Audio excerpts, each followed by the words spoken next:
छात्र छात्राओं, मैं राजेश कुमार गौड़, सहायक अध्यापक, गोपाल विद्यालय इंटर कॉलेज कोरांव। आज कक्षा 8 सामाजिक विषय इतिहास भाग के साथ यूरोपीय शक्तियों का भारत में आगमन नामक पाठ को लेकर के आपके बीच में परिचर्चा के लिए उपस्थित हुआ हूँ। इसे आप ध्यानपूर्वक सुनेंगे। इसके बाद इस पाठ के अंतर्गत आने वाले प्रश्नों का हम बिंदुवार अध्ययन करेंगे। तो आइए हम बात करते हैं कि यूरोपीय शक्तियों का भारत में आगमन कैसे हुआ। जब ये यूरोपीय शक्तियाँ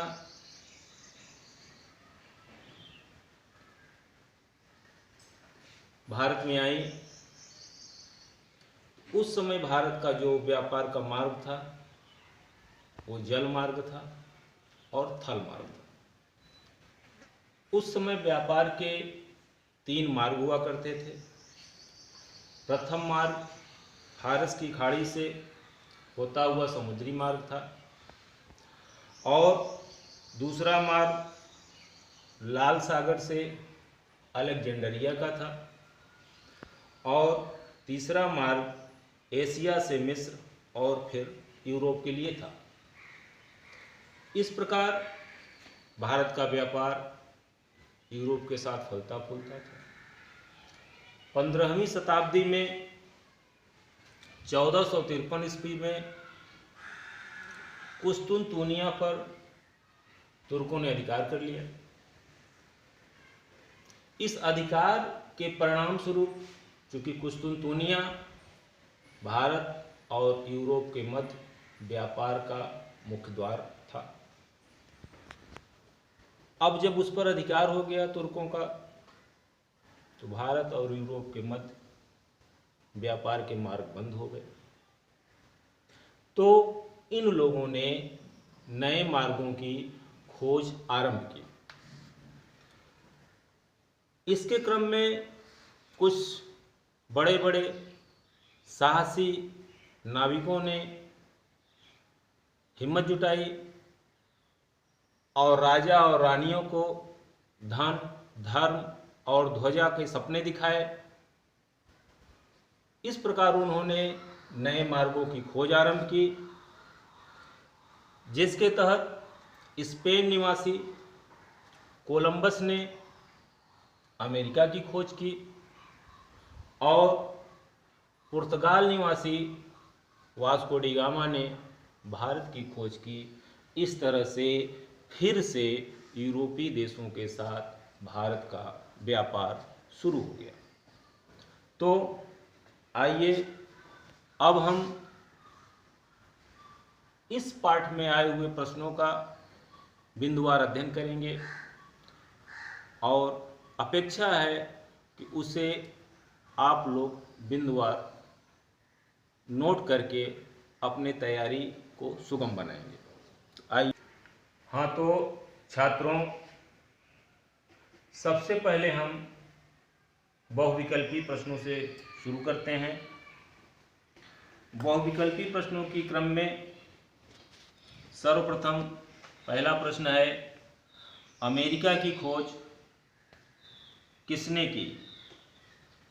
Columbus, Hawkins, Vasco D gamma, sir Thomas Roe ने। इसमें पहला विकल्प कोलंबस सही है। दूसरे प्रश्न के क्रम में भारत में सर्वप्रथम कौन सा यूरोपीय व्यापारी आया? अंग्रेज, पुर्तगाली, फ्रांसीसी, डच। इन चारों विकल्प में आपका विकल्प होगा पुर्तगाली। अब अति लघुत्तरी प्रश्नों के क्रम में किस यंत्र के आविष्कार से लंबी समुद्री यात्राएं आसान हो गई? वह यंत्र का नाम कुतुबनुमा था। वास्को डी गामा किस देश का निवासी था? जैसा कि अभी आपको मैं पहले ही बता चुका हूँ कि यह पुर्तगाल देश का निवासी था। मुगल बादशाह जहांगीर के दरबार में आने वाला प्रथम अंग्रेज राजदूत कौन था? उनका नाम था कैप्टन हॉकिंस। अब लघुत्तरी प्रश्नों की श्रेणी में भारत और यूरोप के मध्य होने वाले व्यापारिक मार्गों के बारे में लिखिए। इस प्रश्न का उत्तर आप दीर्घोत्तरी प्रश्न के अंतर्गत आगे पाएंगे। दूसरे प्रश्न के उत्तर में लघुत्तरी में व्यापारिक कंपनी से आप क्या समझते हैं, इसे आप नोट करेंगे। व्यापारिक कंपनियों का अर्थ है व्यापार में कई लोगों की हिस्सेदारी होती थी। सभी हिस्सेदार व्यापार में लगे पूंजी के अनुपात में प्राप्त मुनाफे को आपस में बांट लेते थे। फिर अगला प्रश्न, यूरोपीय कंपनियों के भारत आगमन का कालक्रम क्या था? अर्थात जो यूरोपीय कंपनियां भारत में आईं उसमें सर्वप्रथम पुर्तगाली 1498 ईस्वी में आई। इसके बाद के क्रम में अंग्रेज व्यापारी आए 1600 ईस्वी में, जिन्होंने ईस्ट इंडिया कंपनी की स्थापना की। इसके बाद डच व्यापारी आए 1602 ईस्वी में, और फिर फ्रांसीसी व्यापारी 1664 ईस्वी में भारत व्यापार करने के लिए आए।